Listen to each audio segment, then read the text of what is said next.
하나님 아버지 주님의 말씀을 들고 섰습니다. 여러모로 부족함이 많은 제가 하나님의 말씀을 전할 때에 죄인의 부족함을 가리워 주시고 오직 주님의 말씀만이 온전히 드러나고 주님께서만 영광 받으시기를 진심으로 소원하며 주님 앞에 기도드립니다. 이 시간 주의 은혜가 넘치는 시간이 될 수 있도록 인도하여 주시옵소서. 우리 주 예수 그리스도의 이름으로 기도드렸습니다. 아멘. 한 주간도 평안하셨습니까? 네. 먼저 말씀을 전하기에 앞서서 잠시 양해를 구하면 제가 사실은 늘 죄송한 마음이 있습니다. 우리 백 목사님께서 말씀 전하실 때보다 제가 항상 시간이 조금 더 깁니다. 그런데 평균적으로 제가 원고를 보통 5장을 써오는데요. 6장입니다. 그냥 마음 놓으시고요. 그냥 그러려니 하시고. 네. 어제는 10월 31일 어제는 종교개혁 기념일이었습니다. 많은 사람들은 10월 31일을 귀신이 되지 못한 한을 푸는 그런 사람들이 있는데 우리가 정말 기억해야 될 것은 그런 날이 아니고 10월 31일 하면 종교개혁 기념일이다 라는 것을 꼭 기억해 주셨으면 합니다. 우리가 속한 이 장로교단을 포함해서 많은 개신교 교회는 1517년 10월 31일 이 종교개혁자 마틴 루터가 비텐베르크 대학교 교회 성당, 그 당시 성당이라고 했겠죠, 교회 정문에 95개 논제를 붙인 것이 종교개혁의 신호탄이 되었다 해서 매년 10월 31일을 종교개혁 기념일로 기리고 있습니다. 올해는 아까 1517년이라고 했으니까 올해는 503주년이 되는 해입니다. 이후로 개혁교회는 오직 성경으로라는 구호를 내걸고 성경 말씀에 근거하여 당시 이 로마 카톨릭 교회의 잘못을 개혁하고 보다 성경적인 교회를 꿈꾸면서 정말 많은 희생을 치르고 수고를 해왔습니다. 하지만 503주년을 맞이한 지금 다른 나라의 이 개혁파 후손들의 그 교회들의 사정은 제가 잘 모르니까 말씀드릴 수가 없고, 과연 오늘 우리는 이 당시의 이 로마 카톨릭 교회의 잘못을 지적하고 이 개혁의 기치를 내건 후예들답게 살아가고 있는지, 정말 점수를 매긴다면 얼마나 될지 한번 생각해 보아야 할 것입니다. 오늘은 이 요한 사도께서 보낸 편지, 이 요한 사도의 편지는 신약 성경에 3권이 있는데 그 중에 첫 번째 편지인 요한 1서를 함께 보면서 우리가 성경 말씀에 대해서 어떤 태도를 가져야 하는지 생각해 보려고 합니다.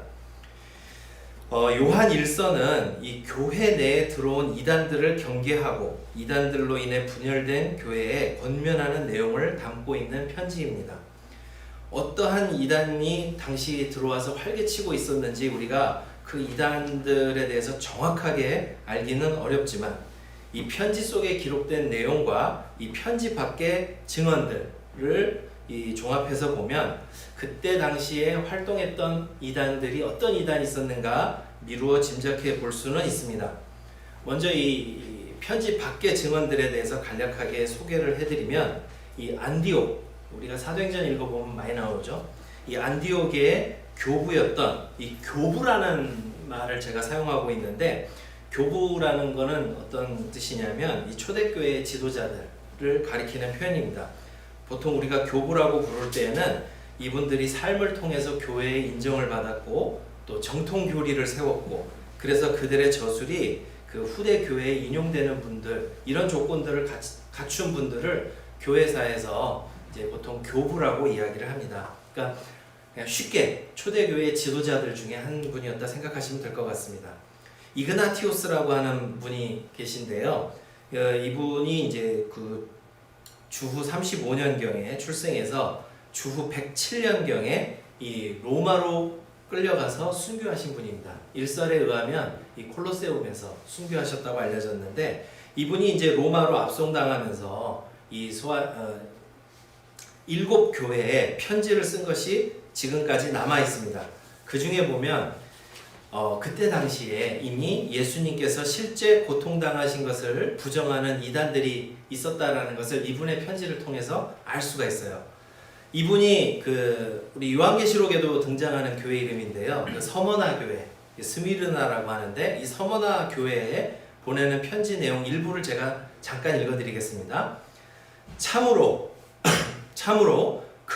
그분은 예수님인데요. 참으로 그분은 본디오 빌라도와 분봉왕 헤롯의 치하에서 우리를 위해 육체로 못 박히셨습니다. 이게 중략이죠. 그리고 그분은 우리를 위해서 이 모든 고난을 당하셨습니다. 우리가 구원을 얻도록요. 그래서 참으로 그가 고난을 당하셨습니다. 그가 또한 자신을 참으로 부활에 이르게 하신 것처럼요. 어떤 믿지 않는 자들이 그가 고난당하심이 단지 가현, 그렇게 보였다. 원래 가현이라는 말은 한자로 거짓으로 나타난다는 뜻이겠죠. 그러니까 예수님 고난당하심이 단순히 그냥 생각 속에서만, 아니면 그렇게 보였다든가 이렇게 주장하는 이단들이 있었다라는 거죠. 그래서 어떤 믿지 않는 자들이 그가 고난당하심이 단지 가현이라고 말하는 것과는 다릅니다. 실상 가현적인 것은 그들입니다. 그들은 그들이 생각하는 대로 보응을 받을 것입니다. 그들은 육체 없는 유령과 같습니다. 이분 편지에 나오는 내용이에요. 이분의 편지들은 요한 1서보다는 후대에 쓰여진 편지, 그러니까 100년이 넘어갈 때 편지인데요. 어쨌든 요한 사도께서 목회하시던 곳, 서머나라고 아까 말씀드렸죠. 그 목회하시던 곳에서 예수님의 죽으심과 부활의 실제를 부인하는 이단들이 있었다는 것을 알려줍니다. 그래서 아까 읽어드린 가운데서도 참으로라는 말이 계속 반복되었던 것을 볼 수가 있죠. 계속 참으로 그분은 못 박히셨고, 참으로 그분은 고난당하셨고, 참으로 그분은 부활에 이르셨고, 이렇게 계속 반복하는 것을 볼 수가 있습니다. 그래서 이 편지를 볼 때 하나 알 수 있는 것은 이미 이 100년경에 이런 이단들이 있었구나. 예수님의 실제 죽으심과 부활을 부인하는 이단이 있었구나 하는 것을 알 수가 있고, 이제 또 한 가지는 오늘날 우리가 예배 때마다, 우리 좀 전에도 사도신경을 암송했는데 왜 맨날 이 본디오 빌라도 총독이 불려 나오는가 하는 것도 알려주죠. 왜냐하면 이 구절에 나오잖아요. 참으로 그분은 본디오 빌라도와 분봉왕 헤롯의 치하에서 우리를 위해 육체로 못 박히셨습니다. 십자가에서 죽으셨습니다. 이런 표현이 나오잖아요. 사실은 복음서를 읽어보면 분봉왕 헤롯이 아니지. 빌라도 총독이 빌라도 총독이 사실 그렇게 이 사람만 나쁜 짓을 한 게 아니죠. 나쁜 짓을 한 사람은 정말 많이 있는데 왜 이 사람만 유독 이렇게 불려 나올까? 이게 보면은 이제 처음에는 본디오 빌라도와 분봉왕 헤롯의 치하에서라는 문구로 있었다가 점차 이제 이방 세계에서는 헤롯의 이름은 그렇게 좀 중요성이 떨어지니까 빌라도만 나오는 거죠. 그러니까 여기서 강조하고 싶은 건, 사도신경에서도 강조하고 싶은 건 뭐냐면 예수님의 죽으심과 부활이 역사적 사건이다. 이것을 강조하고 싶은 거죠. 주문처럼 예배 때마다 그냥 쓱 암송하고 지나가시면 안 되는 거예요. 사실은 사도신경의 한 구절 한 구절이 치열하게 초대교회가 싸웠던 이 거짓된 가르침들, 그 거짓된 가르침들과 싸우면서 한 절 한 절을 완성하면서 사도신경이 남아있다는 것을 좀 기억해 주셨으면 좋겠습니다. 네, 감사합니다. 또 하나, 이제 이보다 조금 더 늦은 연대, 주후 130년에서 202년경에 살았던 분인데요. 보통 이제 에레나이오스라고 하는 교부가 있었습니다. 이분은 사도 요한 사도의 제자였던 이 폴리카르포스라는 분의 제자예요. 이게 제자의 제자인 거죠. 근데 이분이 이단 논박이라는 저술을 썼는데 여기에 이제 그 케린투스라고 하는 이단이 있었다라고 이야기를 합니다. 이 케린투스라는 사람은 예수님의 신성을 부인하고 유대교의 율법을 따른 사람이었는데 이제 이 사람이 어떤 거짓된 가르침을 전했냐 하면 예수님께서 세례를 받을 때 그리스도가 임했고 예수님께서 십자가에서 처형을 당하실 때 그리스도가 떠났다는 거예요. 그러니까 예수와 그리스도가 다른 존재라는 거죠. 그래서 세례 받으실 때 임했다가 십자가에서 죽으실 때 떠났다. 이렇게 가르쳤다는 것입니다.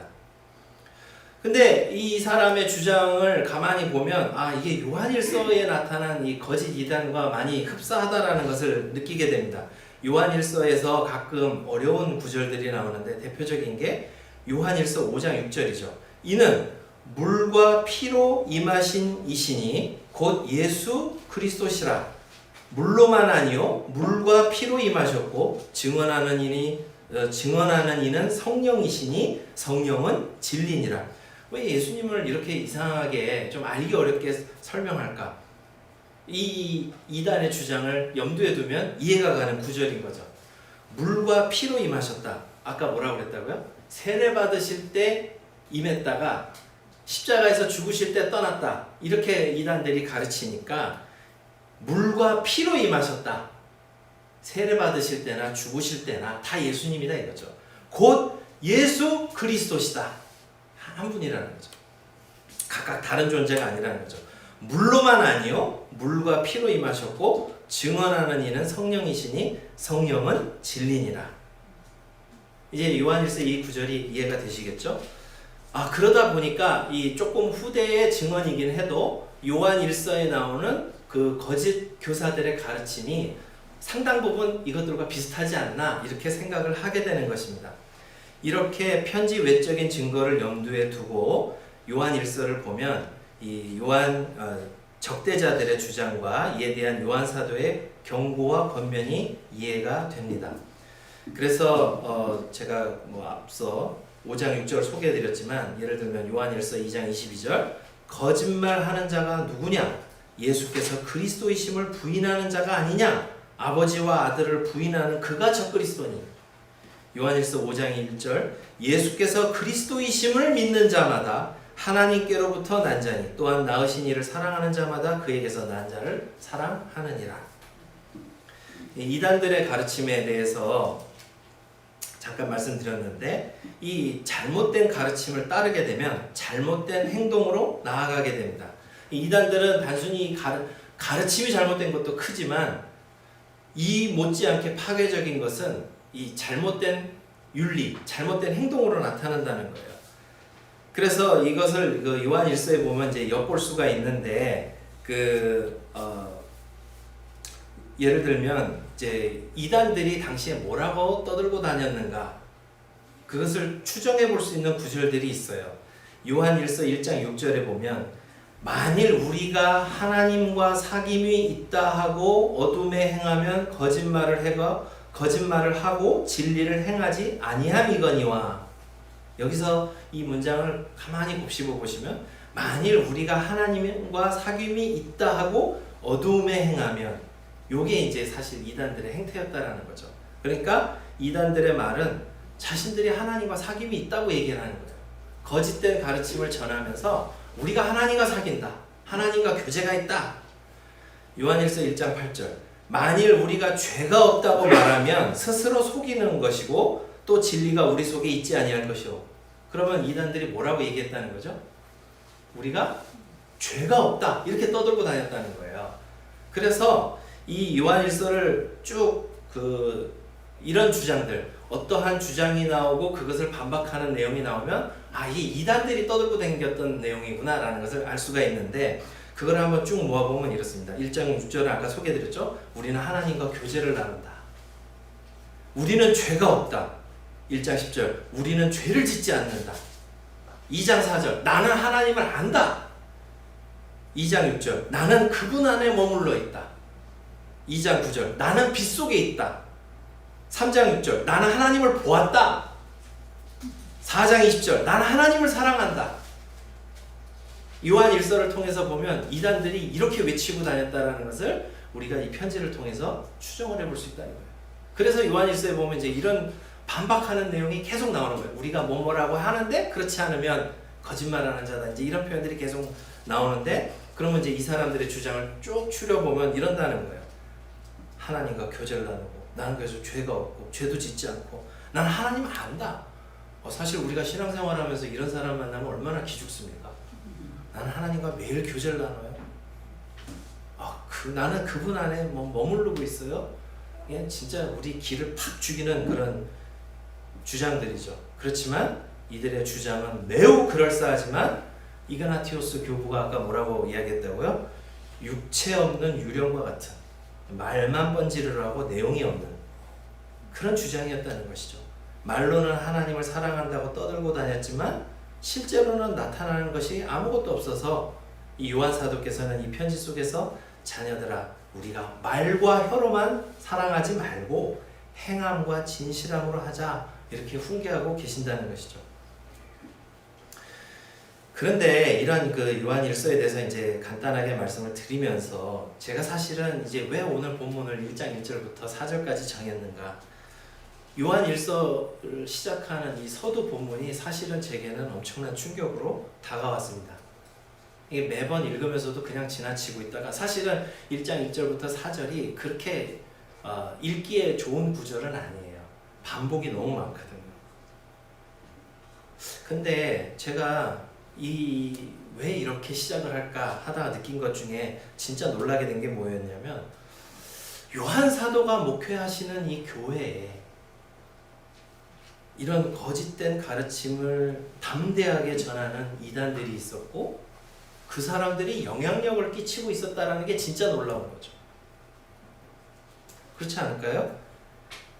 여러분들께서 잘 아시는 것처럼 요한 사도가 어떤 분이십니까? 예수님의 12제자 가운데 한 사람이었습니다. 그것도 보통 제자가 아니라 직접 가르침을 받은 제자들 중에서도 소위 3인방. 복음서에 보면 항상 세 분이 불려 나오잖아요. 베드로, 요한, 야고보. 이렇게 세 분이 불려 나오는데 그 소위 3인방 가운데 한 사람입니다. 그러면 목회자로서 이분이 문제가 있어서 그랬을까요? 그건 아닐 거예요. 그렇죠? 이보다 좋은 목회자를 세상 천지 어디 가서 구하겠습니까? 정말 요즘 담임 목회자 청빙하는데요, 이력서에 이런 이력이 들어오면 깜짝 놀랄 목회자 아니겠습니까? 예수님의 직접 제자, 3인방 중 한 사람. 이런 분이 목회를 하시면 교회에 아무 문제가 없을 것 같죠. 그런데 그 교회에 이분이 전해주는 예수님의 가르침보다도 이단의 가르침을 더 신뢰하는 사람들이 있었다는 거예요. 이게 진짜 요한일서를 읽을 때 깜짝 놀라게 되는 지점이에요.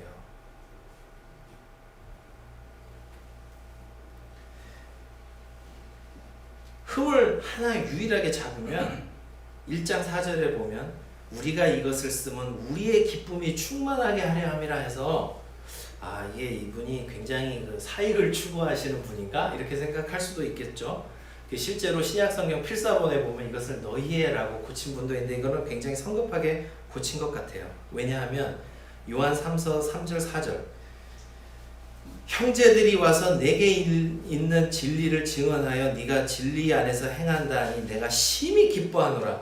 내가 내 자녀들이 진리 안에서 행한다 함을 듣는 것보다 더 기쁜 일이 없노라. 요한 사도는 이런 분이세요. 그러니까 요한 사도께서 제일 즐거워하는 게 뭐냐면 하나님의 자녀들이 진리 안에서 행한다는 그 소식을 듣는 것보다 내가 더 기쁜 게 없다.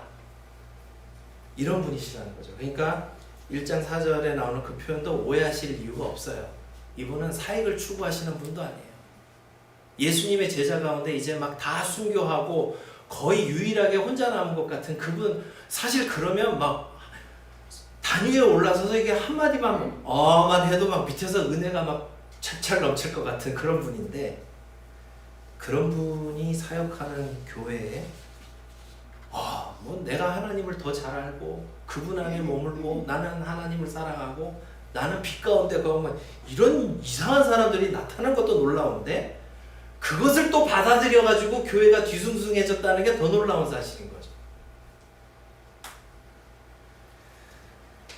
그래서 요한 사도께서 이 요한일서를 처음 시작할 때 자신의 자격에 대해서 강조하고 계신 부분이 바로 이 부분이라는 것이죠.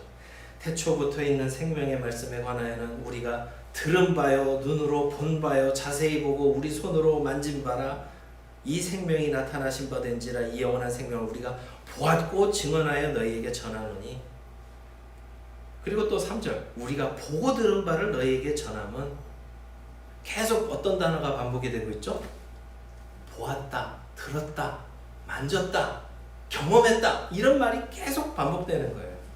그러다 보니까 사실은 이 서두의 문장들이 그렇게 좋게 느껴지질 않는 거예요. 마치 잔소리처럼. 한번 제가 그 경험했다라는 동사만 추려봤어요. 1절, 우리가 들었습니다, 우리가 보았습니다, 우리가 보았습니다, 우리가 만졌습니다, 그 생명이 나타났는데 우리가 보았습니다, 그 영생이 나타났습니다, 우리가 보았습니다, 우리가 들었습니다. 마치 무슨 잇몸약 광고처럼 씻고 뜯고 맛보고 즐기고 하는 것처럼 계속 보았습니다, 들었습니다, 만졌습니다, 보았습니다, 보았습니다, 들었습니다. 근데요, 문장이 좋다 나쁘다를 떠나서 무엇으로 하여금 사도로 이런 글을 쓰게 만들었냐라는 것이죠. 여기에는 안타까움이 있는 거죠. 예수님의 직접 경험한 거의 유일하게 남은 제자가, 이제 노사도가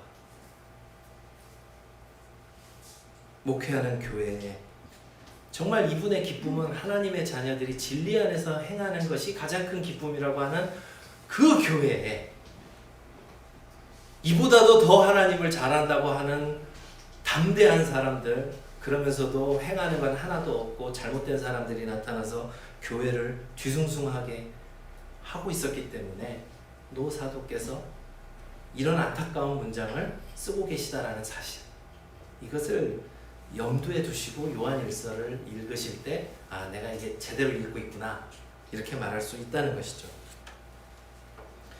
그렇다면 앞서 말씀드린 것처럼 이 교회의 문제는 목회자의 문제는 아닌 거죠. 그럼 뭐가 문제일까? 뭐가 문제일까? 우리는 이 부분을 깊이 생각해 보아야 할 것입니다. 앞서 말씀드린 것처럼 이 사람들의 주장을 가만히 보면 일단은 엄청 종교적으로 보이고 자신을 자랑하는 말들이 많습니다. 나는 하나님 안다, 봤다, 내가 뭐 좀 경험했다, 막 이러면서, 그래서 뭐 나는 마치 죄가 없고 빛 가운데 거하고 하나님 안에 거하는 것처럼 막 자신을 높이는 사람들이었다라는 것을 우리가 알 수 있었죠. 그리고 나서 예수님께 대해서도 막 새로운 주장들을 떠들어댈 때 사람들은 이것이 잘못됐다고 생각하는 게 아니라 신선하다, 못 듣던 얘기네, 이러면서 혹했다는 것이죠. 더군다나 이것이 자신들이 기존에 가지고 있는 생각과 너무 부합했다라는 게 문제인 거죠. 왜요? 하나님의 아들께서 세상을 구원하러 오셨는데 십자가에 죽으셨다라는 게 사실은 예나 지금이나 잘 이해 안 되는 이야기입니다. 세상을 구원하러 오면은 어떤 분으로 오셔야 되겠습니까? 바울 사도께서도 사실은 이 문제에 대해서 언급하신 바가 있어요. 고린도전서 1장 23절 24절에 보면 십자가에 하나님의 아들이, 세상을 구원하러 오셨다는 하나님의 아들이 십자가에 달리셨다는 주장은 유대인들에게는 거리끼는 것이요 이방인들에게는 미련한 것이라고 말씀하신 적이 있었습니다. 예나 지금이나 사람들은 구원이 어디서 온다고 생각합니까? 돈이 많고 힘과 권력을 갖는 데서 구원이 온다고 생각합니다. 그런데 그 하나님의 아들이 무기력하게 십자가에서 죽으셨다. 왜 처음부터 멋지게 오시지 않고 왜 그렇게 하셔야 되는데, 이런 반응을 보이기 때문에 하나님의 아들이 무기력하게 십자가에서 죽는 길을 택하셨다라는 것은 이방 세계에서는 조롱거리로밖에 여겨지지 않았습니다. 바울 사도께서도 다메섹으로 가는 길에 부활하신 예수님을 만나기 전까지는 사실 그것에 동조하면서 예수님을 믿는 사람들을 핍박을 했던 것이죠. 더군다나 그는 유대인이었고 구약 성경을 잘 알고 있었기 때문에 신명기 21장 23절에 보면 나무에 달린 자는 하나님께 저주를 받은 자라고 율법에 기록이 돼 있으니까 저가 십자가에 달리면 저주받아서 죽었나 보다. 근데 어떻게 그를 메시아라고 할 수 있는가? 더군다나 로마의 식민지가 된 자신들의 이 나라를, 다윗의 나라를 회복시킬 때 저렇게 무기력하게 오는 것은 하등 도움이 안 되고, 정말 이 땅에 예레미야의 예언처럼 정의와 공의를 가져올 메시아라면 강력한 정치적이고 군사적인 힘을 가지고 와야지 이게 무슨 말이 되냐? 하는 것이 예수님을, 부활하신 예수님을 만나기 이전에 바울 사도께서 가지고 계셨던 생각이죠. 이방 세계에서도 마찬가지였습니다. 당시는 그야말로 팍스 로마나 이 힘에 의한 평화를 사람들이 외치던 시절이었기 때문에 힘없이 무슨 구원이 있어. 그러다 보니 이단들이 바로 그런 정서에 기대어서 예수께서 세례를 받으실 때는 그리스도께서 왔다가 예수께서 십자가에 달리실 때는 그리스도께서 떠났다라는 이런 말도 안 되지만 신박한 그런 주장을 할 때 그거 그럴듯하네 하면서 귀 기울이기 시작했다는 것입니다. 그런데다가 그것을 말하는 사람들이 자기를 막 포장해내기 시작하니까 교회 구성원들이 나는 신앙생활하면서 난 저런 경험이 없는데 이러면서 그냥 마음을 뺏기기 시작했고, 그 결국이 어디까지 흘러갔냐면 말씀드린 것처럼 예수님의 친제자고 이 모든 일의 목격자인 그런 이 노사도의 가르침보다도 이단들의 가르침에 그냥 마음을 홀딱 빼앗겨버린 사람들이 나타났다는 것입니다. 그렇다면 이들의 문제는 무엇입니까? 예수님의 말씀을 그대로 받고 겸손하게 따르기보다는 자신의 생각에 맞춰서 예수님을 이해하고 그 말씀들을 왜곡시켰다는데 그 문제가 있습니다. 그리고 그 말씀을 가지고 겸손히 따르며 살기보다는 자신들을 대단한 사람이냐 우쭐거리고 높이는데 문제가 있었습니다. 이러한 모습들은 사실 거슬러 올라가 보면 이 모습들의 가장 최초의 원형이 어디에서 발견됩니까? 바로 창세기죠. 태초부터 거슬러 올라갑니다. 첫사람이 타락할 때에 최초의 인간은 어떠한 욕구를 가지고 타락을 했죠? 하나님처럼 되려고 상승의 욕구를 가지고 뱀이 하나님의 말씀을 왜곡하는 것을 용납하면서 범죄했죠. 저는 사실 제가 딱 확신한다고 달라지는 게 있는 건 아니지만 요한 사도께서 이 낙원에서의 범죄를 염두에 두고 이 복음서와 요한 1서를 기록하셨다고 저는 생각을 하고 있습니다.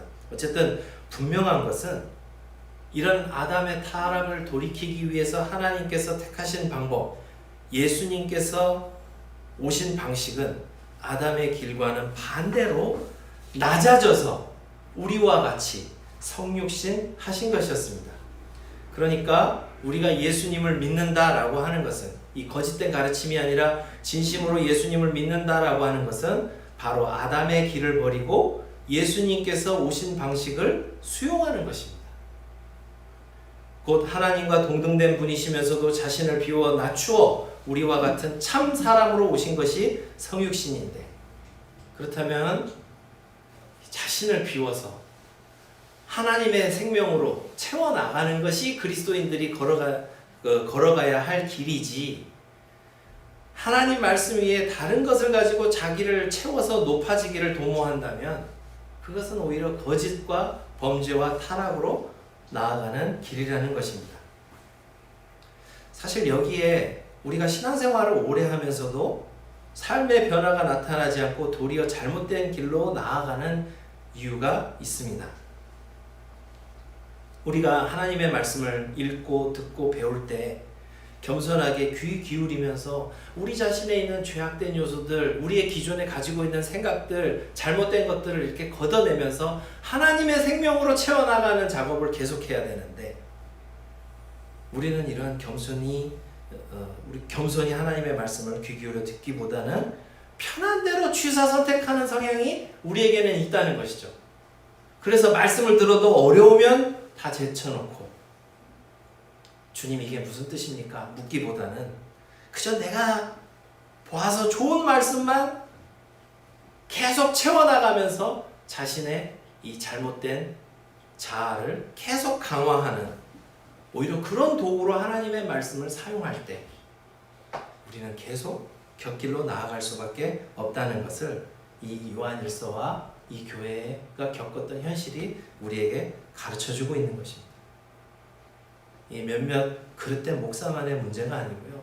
우리가 사실 하나님의 말씀을 읽을 때 싫든 좋든 우리에게 부담이 되든 이게 좀 이게 지키기 어렵다 해서 막 외면하고 이게 아니라 거기서 좀 붙들고 씨름하면서 내가 변화하는 쪽으로 가야 이게 정상인데 그냥 있다가 막 복 받을 거다 잘 될 거다 그럼 이게 좋다 이러고 뭘 해야 된다 뭐 어찌해야 된다 그러면 이게 참 부담 이거 어떡하라고 뭐 이게 세상 모르는 얘기네 뭐 이러면서 자꾸 우리가 하나님의 말씀을 취사 선택하는 길을 걸어간다면 어떻게 보면 이게 작은 것 같고 별것 아닌 작은 습관 같지만 우리가 오래 이렇게 신앙생활을 하다 보면 나중에 돌이킬 수 없는 무서운 길로 접어들 수 있다라는 것을 성경은 우리에게 가르쳐주고 있는 것입니다. 예수님의 직접 가르침을 받은 친제자고 당시에 마지막 남은 노사도인 정말 진정한 스승이었던 요한 사도의 이 안타까운 호소가 담겨있는 요한일서의 첫 구절들을 여러분들 함께 곱씹어 보시면서 말씀을 대할 때 가장 우리에게 필요한 자세가 무엇인가 하는 것을 우리가 곰곰이 생각해보고 겸손한 자세를 회복하는데 우리가 힘을 기울여야 할 것 같습니다. 그것만이 하나님 아버지와 그 아들 예수 그리스도와 더불어 누리는 교제의 기쁨을 회복하는 첫걸음입니다. 기도하겠습니다.